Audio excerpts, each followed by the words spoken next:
Good morning. Morning. Good morning, Roshi. I hope we've all recovered from Valentine's Day. No, it's every day.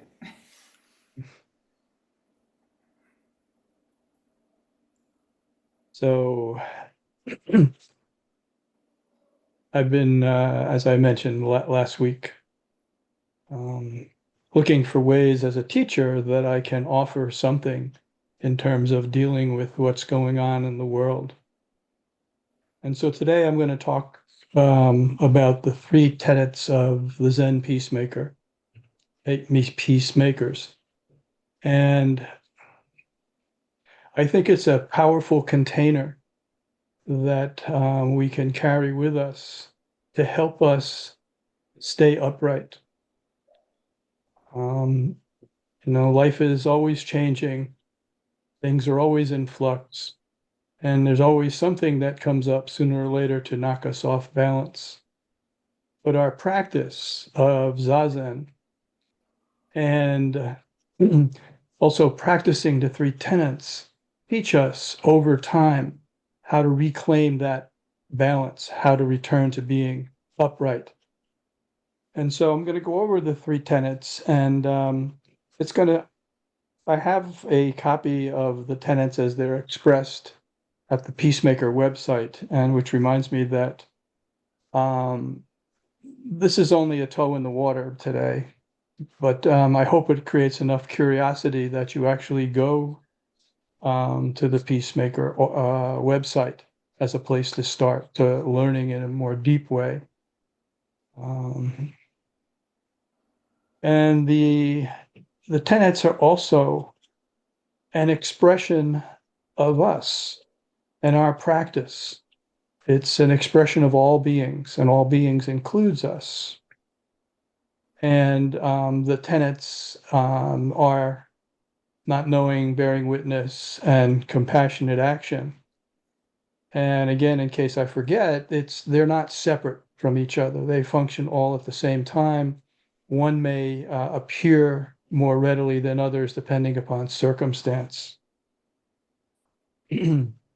Now, these tenets were created by Bernie Glassman, Bernie Glassman, and it goes back to 1994. And it came out of a desire to combine socially engaged Buddhism with Zen practice. And this has been done over time, particularly through street retreats and bearing witness to suffering in places like Auschwitz. And this could be a whole talk in of itself, but these tenets were directly shared or directly came out of the teachings of Dogen. He had three ways that he would look at life, and they're very similar to the tenets. So, starting with not knowing, a haiku. Beyond words, without opinions, the harvest moon. Beyond words, without opinions, the harvest moon. So, what is the harvest moon when there are no words and there are no opinions? I don't know. So there's a koan, which you all know well by now, but just as a lead-in to not knowing, it's the one where Jizo, who is a Zen master, is in the in the courtyard of his monastery, which is in the mountains, and he's raking leaves. And while he's raking, a wandering monk with a satchel on his back is walking by. And Jizo says to him, "Where are you going?" And the monk responds, "I don't know." And to this is Jizo's famous quote back to the monk, "Not knowing is most intimate." So that's sort of the heart of not knowing, right? When everything falls away, all preconceived ideas, all preferences, opinions, words, when all that drops away, all the veils that exist between ourselves and what's out there drop away. And seeing the world becomes clear and direct. And seeing clearly and direct with no veils is most intimate. Just think for a moment about intimacy. The more and more we drop all our preferences and all these other aspects closer, the more at one, the more intimate we become, whether it's with each other or life, the universe.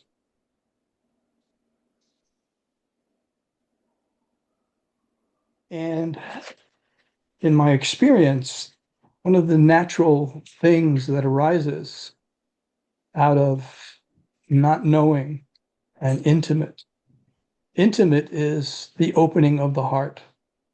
Intimate is loving. So when we become most intimate, we are open-hearted and we are loving. So the practice that we use to allow us to quiet our minds, to still our minds, to calm down the activity of the mind, which creates all these veils, all these ideas of knowing, right? This is all knowing. And as I've mentioned many times before, knowing has its place. You can't move in the world without knowing.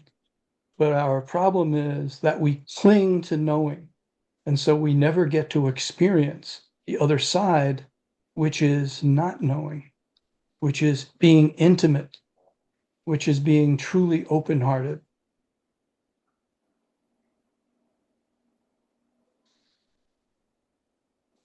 So in the the notes from the website, it's written that not knowing can help deal with difficult circumstances, political upheaval, sudden loss of a loved one, or unexpected termination of our job. It can make us, which can make us very unstable. But actually, according to the Buddhist teachings, things are always unstable. And it's just that we have a tendency to live life from a set of unquestioned beliefs that make our lives feel solid. And so he asked the question, how can we know what will happen next? You can't, because the universe, from its tiniest particles to its largest forms, is continually in flux. So not knowing allows us to let go of these sets of unquestioned beliefs that make us feel solid. And what it does is it actually allows us to be more open, more flexible. You know how it is when something is rigid, it's not flexible. If there's any pressure put on it, it'll crack open. But if you think of the reeds in a meadow, they blow back and forth with strong winds, but they don't crack because there's a flexibility to them. They don't hold on to being upright. So that's a little bit about not knowing. And as I said, Zazen helps us become familiar with not knowing through direct experience, not through words, but through the actual experience of what is our relationship with life when we don't know. And by the way, it's not being stupid.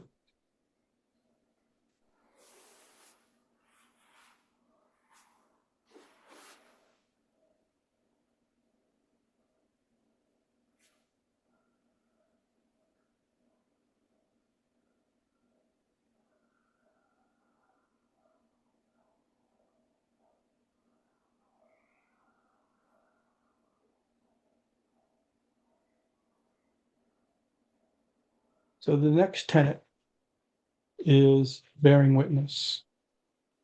Now, one of the things that's in the Hungry Heart Sutra is it talks about giving, let me see if I have it here. The last part of it is gather round and share this meal Your joy and your sorrow, I make it mine. So we don't just bear witness to only suffering. We also bear witness to joy. That's complete. That's both sides of life. And it's not one in favor of another.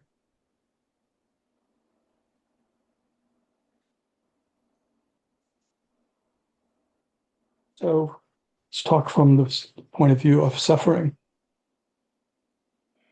So the most powerful thing that someone can do when someone is suffering is to bear witness. And that is to keep our minds and our hearts fully open. So it's an act of love and it's an act of healing. And what we are doing, we are joining the situation. We are becoming the situation, letting go of all our ideas about what a situation might be and joining it completely, intimately. And because we're being intimate, naturally is we are bringing ourselves to the situation as an act of love, as an act of intimacy. And doing this requires giving up certainty and security and stepping into the unknown. Now, one of the things about not knowing and bearing witness, when we bear witness, as I've said from what Bernie talks about, when we bear witness, we are open to all aspects, all the ingredients of a particular set of circumstances. Now, part of this work is about being vulnerable, about being open, about bearing witness is we also have to bear witness to ourselves because we are also part of the situation. And many times, powerful emotions can come up, which can throw us off balance.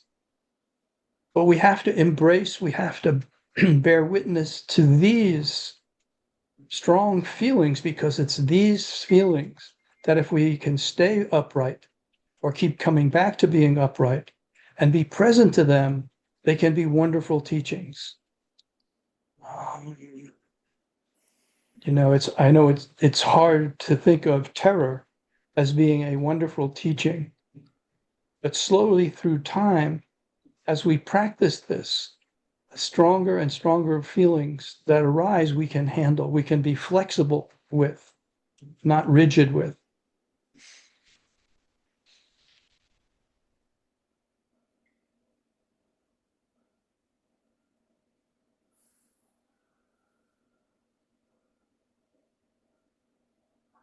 A little lighter, it's a brief story, a little lighter. I had 2 dental extractions that I had to have in the last week. And the dentist that I went to I was referred to him. And when he came in to do the extraction, he had got sort of goggles or glasses on, and he had a mask on. And so as he was doing the extraction, it's interesting because one of the things they do is they talk to you because it takes your attention off what's happening, what they're doing to your tooth. And so he's talking to me, and it occurred to me, I have no idea what this guy really looks like. In my mind, I'm making an idea. And I had him pictured for mid-60s and probably gray. And so when I left, it occurred to me, I wish I had known what he had looked like so I could compare it to what I thought he looked like. And then the other tooth acted up, so I had to go back again. So this time, at the end of the process, I said, Dr. Silverman, would you take off your mask? So he took off his mask. He was 57 years old, beautiful, smart, totally different than what I thought, right?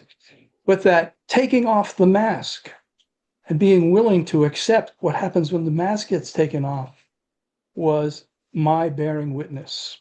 I wasn't thinking of it in those terms, but it's sort of a good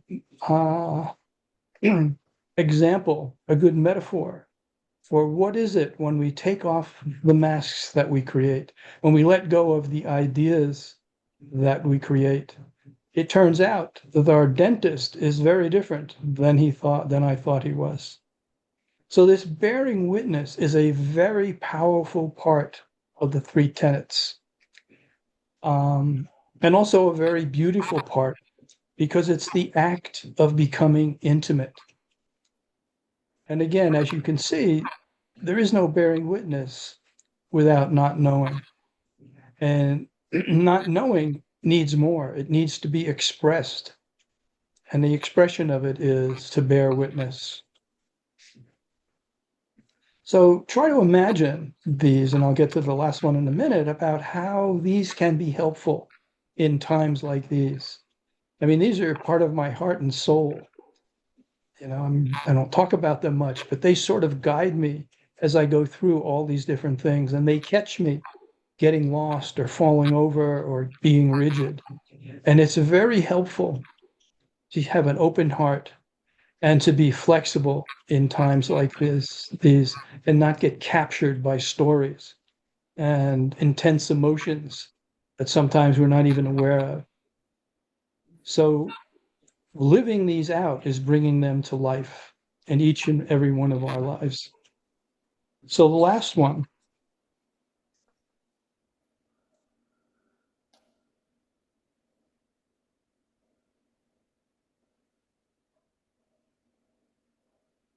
is taking action, right? It's like I always say, it's leaving the temple, leaving the zendo, and going out into the world and living the practice out.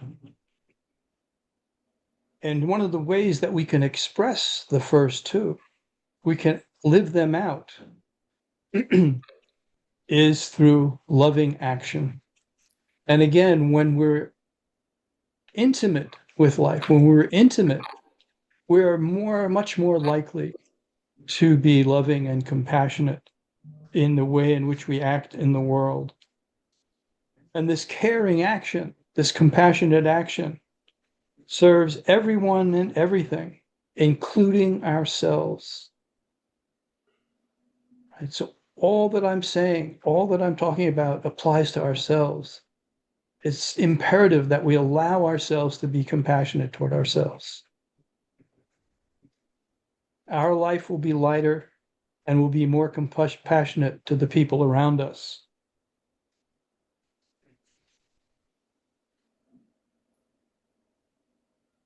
Now, if we practice this not knowing and bearing witness, and we do it at the same time as sitting, these characteristics, these ingredients, we put them in together in very spontaneous and often surprising ways.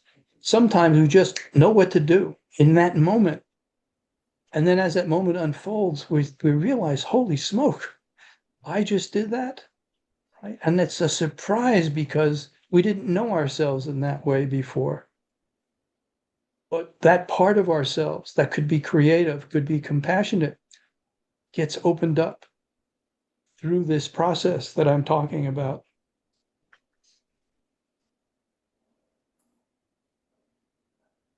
So, what I'd like to do, like last week, is use the practice circle to allow everyone to share any experience they may have had with not knowing, with bearing witness, with compassionate action, or any combination of them. But I'd like to hear from how you have experienced what I'm talking about. So thank you.